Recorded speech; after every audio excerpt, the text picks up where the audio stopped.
आपण आता FY BComचा second chapter बघतोय, capital and revenue expenditure and receipts. म्हणजे कॅपिटल एक्सपेंडिचर म्हणजे काय, रेव्हेन्यू एक्सपेंडिचर कशाला म्हणायचं हे आपण इथे बघणार आहोत. तर फर्स्ट बघा, एक्सपेंडिचर म्हणजे काय, तर all the money we spend to obtain goods, services or assets called as expenditure. It means by spending the money if we got in return any types of goods, service or assets, then all such money we spend called as expenditures. आता expenditures म्हणजे काय, तर expenditure म्हणजे खर्च, एवढं तुम्हाला लक्षात आलं असेल. तर तो कॅपिटल एक्सपेंडिचर केव्हा म्हणायचं आणि रेव्हेन्यू एक्सपेंडिचर कधी म्हणायचं. म्हणजे आपण बिझनेसमध्ये आपल्याला वेगवेगळ्या प्रकारचे खर्च करावे लागतात, पण त्याच्यामधला कॅपिटल कोणता आणि रेव्हेन्यू कोणता, तर याचं क्लासिफिकेशन कसं करायचं तर ते आपण इथे बघणार आहोत. तर आता एक्सपेंडिचर्स आर म्हणजे बघा, एखादी सर्व्हिस मिळवण्यासाठी सुद्धा आपल्याला एक्सपेंडिचर करावा लागतो. गुड्स ऑब्टेन करण्यासाठी किंवा आपल्याला गुड्स परचेसिंगसाठी सुद्धा एक्सपेंडिचर करावा लागतो. एखादं मशिनरी घेण्यासाठी सुद्धा आपल्याला एक्सपेंडिचर करावा लागतो. किंवा कंपनीसाठी एखादं ॲसेट्स म्हणजे लँड असेल, बिल्डिंग असेल, ह्याच्यासाठी सुद्धा आपल्याला एक्सपेंडिचर हा करावा लागतो. पण आणि डे टू डे ऍक्टिव्हिटीज आहेत, तर त्या डे टू डे ऍक्टिव्हिटीजसाठी सुद्धा आपल्याला एक्सपेंडिचर करावा लागतो. पण यापैकी कोणता एक्सपेंडिचर हा आपण कॅपिटल म्हणायचा आणि कोणता एक्सपेंडिचर हा आपल्याला रेव्हेन्यू म्हणायचा हे आता आपण इथे बघणार आहोत. तर expenditures are divided mainly into 2 categories. आपण इथे एक्सपेंडिचरच्या म्हणजे 2 कॅटेगरीज बघणार आहोत. फर्स्ट आहे कॅपिटल एक्सपेंडिचर आणि सेकंड आहे रेव्हेन्यू एक्सपेंडिचर. आता कॅपिटल एक्सपेंडिचर म्हणजे बघा आणि रेव्हेन्यू एक्सपेंडिचर म्हणजे काय याचा आपण डिफरन्स बघणार आहोत. फर्स्ट बघा, all the money spend to purchase any capital goods, fixed goods called as capital expenditure. म्हणजे जो एक्सपेंडिचर किंवा जे पैसे आपण गुड्स फिक्स्ड कॅपिटल परचेस करण्यासाठी यूज करतो किंवा वापर करणार आहोत त्याला आपण काय म्हणणार आहोत, कॅपिटल एक्सपेंडिचर. नेक्स्ट बघा, all the money spend to run day to day business activity smoothly such expenditure called as revenue expenditure. म्हणजे जो एक्सपेंडिचर किंवा जो खर्च आपण डे टू डे ऍक्टिव्हिटीज किंवा बिझनेस स्मूथली रन करण्यासाठी जो खर्च आपण करणार आहोत त्याला काय म्हणणार आहोत आपण, रेव्हेन्यू एक्सपेंडिचर. सेकंड बघा, capital expenditure always bring in to business a new fixed assets. म्हणजेच कॅपिटल एक्सपेंडिचर हा कशाला म्हटलं जातं किंवा केव्हा उत्पन्न होतो, तर ज्या वेळेस आपण न्यू फिक्स्ड ॲसेट्स घेतो किंवा आता ॲसेट्स असेल ते मे बी ॲसेट्स असेल म्हणजे मशिनरी असेल, लँड असू शकते, बिल्डिंग असू शकतं, असं कोणतंही ॲसेट्स जे आपल्याला लॉंग टर्मसाठी त्याचा बेनिफिट मिळणार आहे किंवा कंपनीला त्याचा लॉंग टर्म बेनिफिट मिळणार आहे असं ॲसेट म्हणजे फिक्स ॲसेट असतं. आणि त्या ॲसेट्ससाठी आपल्याला जो एक्सपेंडिचर करावा लागणार आहे त्याला आपण काय म्हणणार आहोत, कॅपिटल एक्सपेंडिचर.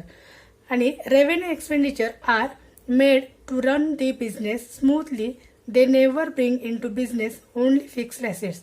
म्हणजेच रेव्हेन्यू एक्सपेंडिचर हा फिक्स्ड ॲसेट्ससाठी केलेला नसतो, तर तो बिझनेस आपला रन करण्यासाठी डे टू डे जो एक्सपेन्सेस आपल्याला करावा लागतो, डे टू डे ऍक्टिव्हिटीज ज्या आपल्याला कंप्लीट करण्यासाठी जो खर्च करावा लागतो त्याला आपण काय म्हणणार आहोत, revenue expenditure.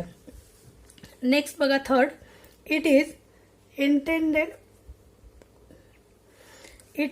Intended to extend or improve the existing fixed assets. म्हणजेच कॅपिटल एक्सपेंडिचर आपण त्यावेळेसही म्हणणार आहोत जर समजा आपलं ॲसेट्समध्ये आपल्याला इम्प्रूव्ह करण्यासाठी जो एक्सपेन्सेस करावा लागेल किंवा जो खर्च करावा लागेल त्याला सुद्धा आपण कॅपिटल एक्सपेंडिचर म्हणणार आहोत.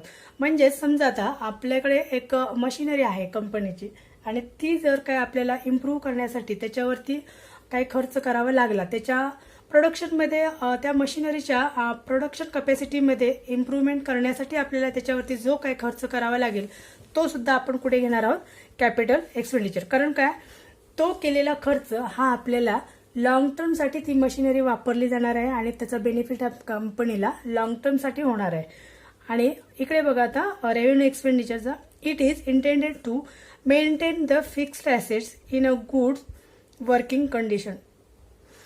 It is intended to maintain the fixed assets in a good working conditions. म्हणजे जो मशिनरी किंवा फिक्स्ड ॲसेट्स आहे ते गुड वर्किंग कंडिशनमध्ये राहण्यासाठी जो खर्च केला जाणार आहे तर तो आपण रेव्हेन्यूमध्ये घेणार आहोत. म्हणजे समजा एखाद्या मशिनरीसाठी आपल्याला ऑइलिंग करावं लागणार आहे, तर तो खर्च आपल्याला वरचेवर करावा लागणार, म्हणूनच तो आपण कुठे घेणार आहोत, रेव्हेन्यूमध्ये घेणार आहोत. नेक्स्ट बघा, it is non recurring in nature. म्हणजेच हा कॅपिटल एक्सपेंडिचर हा नॉन रिकरिंग असतो, म्हणजे तो आपल्याला परत परत करावा लागत नाही.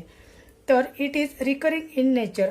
रेव्हेन्यू एक्सपेंडिचर हा परत परत आपल्याला करावा लागतो, म्हणजे मंथली असेल, आफ्टर 2 months 3 months असा जो करावा लागतो त्याला आपण म्हणणार आहोत रेव्हेन्यू एक्सपेंडिचर. नेक्स्ट बघा, it is not a loss to a concern. म्हणजे कॅपिटल एक्सपेंडिचर हा लॉस म्हणून कन्सर्न केला जात नाही. आणि रेव्हेन्यूमध्ये बघा, it is a loss to a concern. म्हणजे रेव्हेन्यू एक्सपेंडिचर हा लॉस म्हणून कन्सर्न केला जातो. नंबर 6 बघा, it is shown in balance sheet. Capital expenditure हा आपण बॅलन्स शीटला घेतो, तर it is shown in revenue account. आता कॅपिटल एक्सपेंडिचरचं एक्झाम्पल्स बघा. Examples are fixed assets like machinery, furniture, vehicles, etc. Revenue expenditure examples बघा. Examples are purchased of goods, payment of expenses, etc. आता next बघा, revenue expenditure. All expenditure incurred for carrying on the normal business activity is known as revenue expenditure. जसं मी तुम्हाला आत्ताच म्हटलं की day to day activities complete करण्यासाठी, पूर्ण करण्यासाठी जो एक्सपेंडिचर करावा लागतो त्यालाच आपण काय म्हणतो, रेव्हेन्यू एक्सपेंडिचर. आणि कॅपिटल एक्सपेंडिचर हा लॉंग टर्मसाठी किंवा फिक्स्ड ॲसेटसाठी जो आपण करतो त्याला आपण म्हणणार आहोत कॅपिटल एक्सपेंडिचर. आणि आता थर्ड बघा, डेफर्ड रेव्हेन्यू एक्सपेंडिचर. हा एक एक्सपेंडिचर आहे, तर तो कशाला म्हणतात, तर डेफर्ड रेव्हेन्यू एक्सपेंडिचर म्हणजे काय, तर डेफर्ड रेव्हेन्यू एक्सपेंडिचर म्हणजे जो एक्सपेंडिचर आपल्याला आत्ता करावा लागणार पण त्याचा बेनिफिट बिझनेस हा 3, 4, 5 वर्ष त्याचा बेनिफिट बिझनेसला होणार आहे. तर असा एक्सपेन्सेस कोणता असतो, म्हणजे तो डिवाइड होतो प्रत्येक वर्षी. तो एक्सपेंडिचर हा डिवाइड होतो दरवर्षी. म्हणजे समजा ॲडव्हर्टाइजमेंट आहे, तर आता ॲडव्हर्टाईजचा एक्सपेन्सेस हा असा एक्सपेन्सेस असतो बिझनेसला. जर बिझनेसने म्हणजे सुरुवातीला जर काय ॲडव्हर्टाईज केलेली असेल, तर सुरुवातीला बिझनेसने ॲडव्हर्टाईज केली असेल आपल्या बिझनेसची, तर त्या ॲडव्हर्टाईजचा बेनिफिट हा बिझनेसला कायमस्वरूपी किंवा लॉंग टर्म होऊ शकतो, 4-5 वर्ष होऊ शकतो. आणि ॲडव्हर्टाईजचा हा एक्सपेन्सेस आहे, तर प्रत्येक वर्षी आपण तो घेतो. म्हणून अशा एक्सपेन्सेसला आपण काय म्हणतो, डेफर्ड रेव्हेन्यू एक्सपेंडिचर. जो एक्सपेंडिचर आपल्याला वन टाइम करावा लागतो पण तो आपल्याला पुढे 3-4 वर्षासाठी तरी बेनिफिट त्याचा मिळतो. बघा, these are actually revenue in nature but they are benefited to business for a period more than 1 year and therefore they are considered as deferred revenue expenditure. It means deferred revenue expenditure are those which are actually of revenue nature but business will enjoy the benefit from such expenditure over future number of years to come.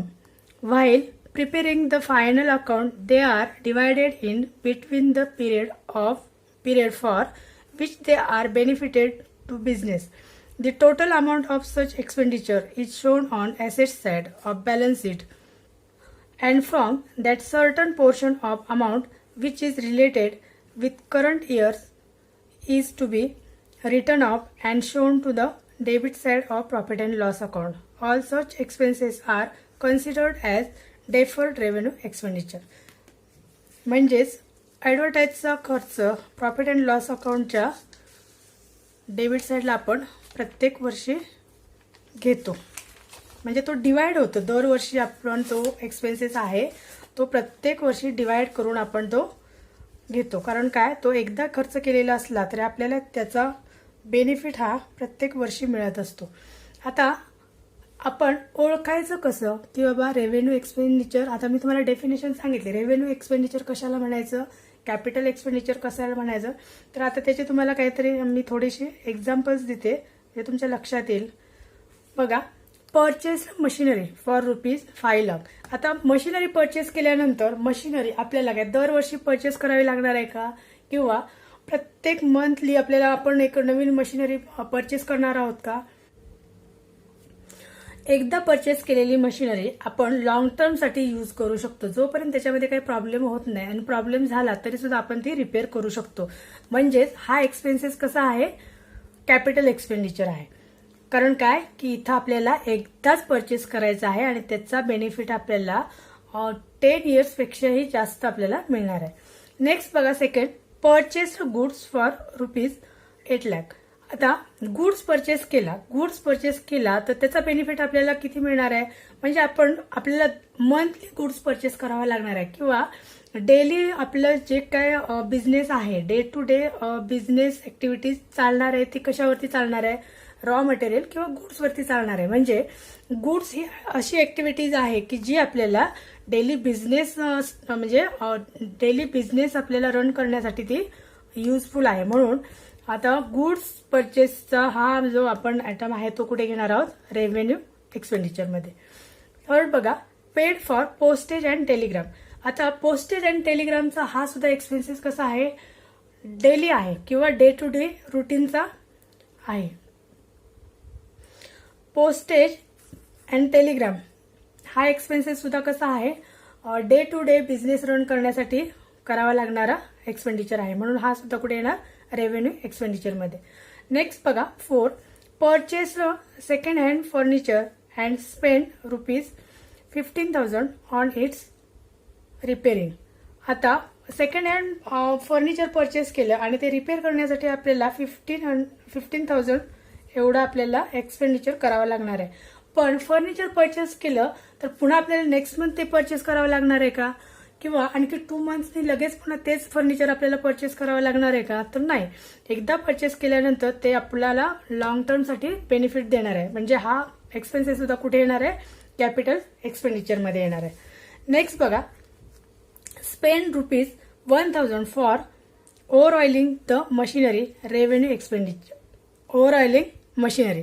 आता spend ₹1,000 for over oiling म्हणजे आपल्याकडे machinery आहे, आपण एकदा purchase केलेली machinery आहे, पण त्याला ऑइलिंग करावं लागणार ना. म्हणजे तो एक्सपेंडिचर कसा येणार आहे, तो रिकरिंग एक्सपेन्सेस आहे. म्हणजे आपल्याला वरचेवर त्या मशिनरीची काळजी घ्यावी लागणार आहे किंवा ती मशिनरी मेंटेन करावी लागणार आहे. मग त्याच्यासाठी जो खर्च येणार आहे तो कुठे घेणार आपण, रेव्हेन्यू एक्सपेंडिचरमध्ये. नेक्स्ट बघा, 6, purchase land for ₹25 lakhs and spend ₹8 lakh for levelling the same. आता लँड परचेस केली आणि त्याच्या लेवलिंगसाठी आपण किती एक्सपेंडिचर केलेला आहे, तर ₹8 lakh. पण आता एकदा लँड परचेस केल्यानंतर आपल्याला पुन्हा लँड परचेस करण्याची गरज नाहीये ना. म्हणून हा खर्च सुद्धा किंवा हा एक्सपेंडिचर सुद्धा कुठे येणार आहे, तो कॅपिटल एक्सपेंडिचरमध्ये येणार आहे. नेक्स्ट बघा, purchase computer software for ₹2 lakhs.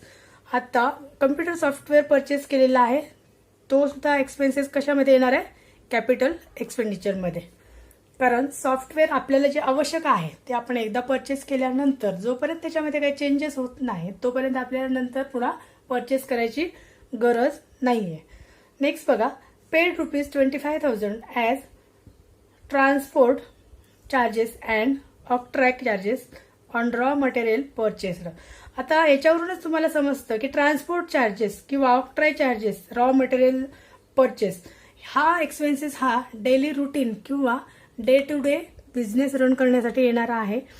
पुन्हा आपल्याला रॉ मटेरियल परचेस करावं लागणार, त्याच्यासाठी आपल्याला ट्रान्सपोर्ट द्यावं लागणार किंवा ऑक्ट्राय चार्जेस हे द्यावे लागणार आहेत. म्हणून तो एक्सपेन्सेस कुठे येणार आहे, रेव्हेन्यू एक्सपेंडिचरमध्ये. नेक्स्ट नंबर 9 बघा, paid ₹28,000 as carriage on machinery purchased. आता इथे सुद्धा तुम्ही म्हणाल इथे आता ट्रान्सपोर्ट चार्जेस आणि ऑक्ट्राय चार्जेस दिलेले आहेत, तर हा आपण घेतला रेव्हेन्यू एक्सपेंडिचरमध्ये. ते कॅरेज आहे, पेड कॅरेज आहे 28,000 मशिनरी परचेस केल्यानंतरचे, पण हा आपण घेणार आहोत कॅपिटल एक्सपेंडिचरमध्ये. तर असं का, तर आता मशिनरी परचेस आपण मंथली करणार नाही आहोत किंवा आपण परत परत मशिनरी परचेस करणार नाही आहोत. म्हणजे एकदाच मशिनरी परचेस केल्यानंतर तो आपल्याला कधीतरी म्हणजे 10 इयर्समध्ये, 5 इयर्समध्ये किंवा 20 इयर्समध्ये आपल्याला एकदाच आपण मशिनरी परचेस करणार आहोत आणि त्यावेळेसच आपल्याला ते मशिनरी परचेस केल्यानंतरचं कॅरेज हे द्यावं लागणार आहे. म्हणून हा एक्सपेंडिचर कुठे येणार आहे, कॅपिटल एक्सपेंडिचरमध्ये. नेक्स्ट 10 बघा, heavy advertisement expenses paid ₹50,000 which is for further 5 years. बघा, heavy advertisement expenses paid ₹50,000 which is for further 5 years. म्हणजे आपण 5 वर्षांसाठी ॲडव्हर्टाइजमेंट केलेली आहे, त्याचा आपल्याला किती एक्सपेन्सेस आलेला आहे, 50,000 आलेला आहे. मग तो कशामध्ये येणार, डेफर्ड रेव्हेन्यू एक्सपेंडिचर.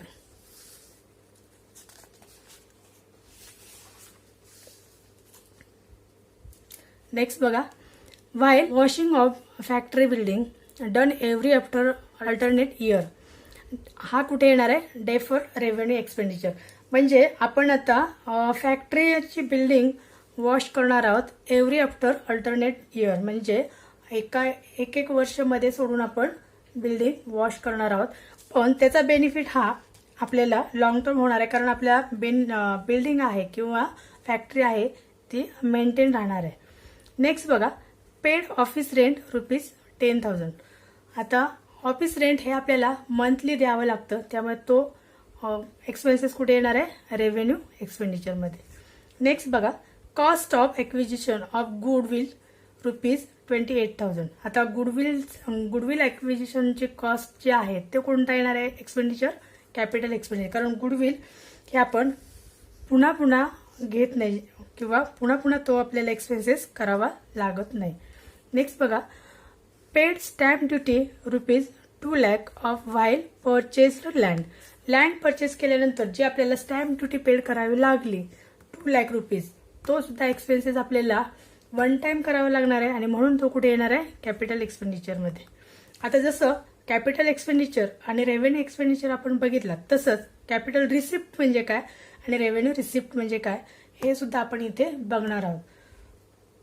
बघा, फर्स्ट बघा, all the money received from sale of assets, sale of investment, issue of capital or by taking the loan considered as capital receipt.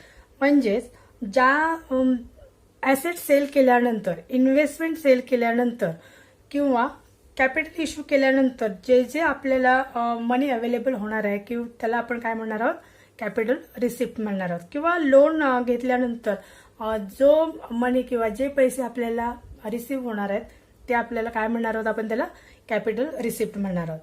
All the money received by business from sale of goods or by rendering the services considered as revenue receipt.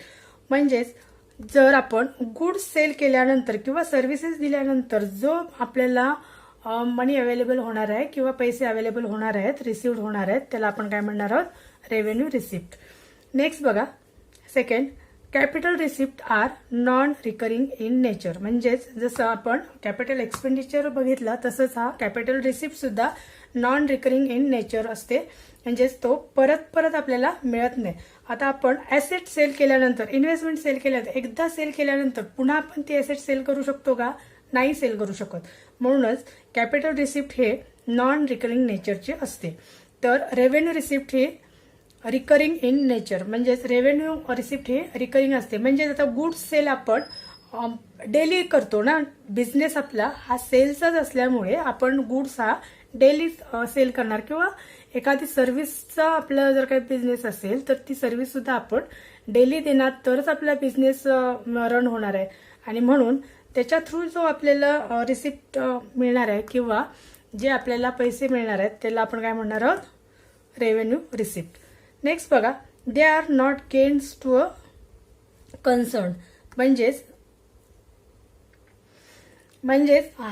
हा जो हे जे मनी आपल्याला receive होतात capital receipt, तर त्याला आपण gain म्हणू शकत नाही किंवा फायदा असा म्हणू शकत नाही. They are gains to the concern. मात्र जो रेव्हेन्यू रिसिप्ट आहे त्याला आपण गेन किंवा फायदा प्रॉफिट म्हणू शकतो. कारण काय, ऍसेट आपण विकून जो आपल्याला रिसिप्ट होणार आहे त्याला आपण गेन म्हणू शकत नाही. पण जर गुड्स विकून आपल्याला जो काय मनी रिसिप्ट होणार आहे त्याला आपण गेन किंवा प्रॉफिट म्हणू शकतो. नेक्स्ट बघा, they R appear in balance sheet. हा आपल्याला रिसिप्ट जे आहे ते आपण कुठे लिहिणार आहोत, बॅलन्स शीट मध्ये घेऊ शकतो. They are appear in revenue account. They are appear in revenue account. हा आपण रेव्हेन्यू रिसिप्ट आहे ती आपण कुठे घेऊ शकतो, रेव्हेन्यू अकाउंटमध्ये घेऊ शकतो. तर असं आपण इथे आज capital receipt, revenue receipt, capital expenditure, revenue expenditure, deferred expenditure या आपल्या कॉन्सेप्ट बघितल्या. आणि हे सुद्धा प्रॉब्लेम तुम्हाला 8-7 मार्क्सला असणार आहेत आणि एकदम इझी आहे. तुम्ही आता बघितलं असेल की कोणतं कॅपिटल एक्सपेंडिचर आहे, कोणता रेव्हेन्यू एक्सपेंडिचर आहे, हे फक्त तुम्हाला ओळखायचं आहे, फाइंड आउट करायचं आहे. आणि तुम्हाला ते आयटम दिलेले असणार आहेत असे छोटे छोटेसे की cost of acquisition of goodwill ₹28,000. आणि तुम्हाला त्या कोणत्या कुठे येणार आहे, म्हणजे कॅपिटल आहे की रेव्हेन्यू एक्सपेंडिचर आहे, हे फक्त फाइंड आउट करून तुम्हाला तिथे लिहायचं आहे. एवढं इझी आहे हे. आणि 8-7 मार्काला 101% हा याच्यावरती प्रॉब्लेम असतोच असतो. आणि हा सुद्धा तुम्हाला 100% मार्क्स मिळवून देणारा, 8 पैकी 8 मार्क्स मिळवून देणारा असा हा टॉपिक आहे. आणि एकदम इझी टॉपिक आहे. म्हणजे फर्स्ट टॉपिक जसं तुम्हाला 15 मार्क्स मिळवून देणारा होता, तसंच हा टॉपिक सुद्धा तुम्हाला 8 मार्क्स मिळवून देणारा आहे. त्यामुळे जे मी एक्झाम्पल सांगितलेले आहेत ती बघा लक्ष देऊन आणि त्याप्रमाणे तुम्ही तयारी करा. थँक्यू.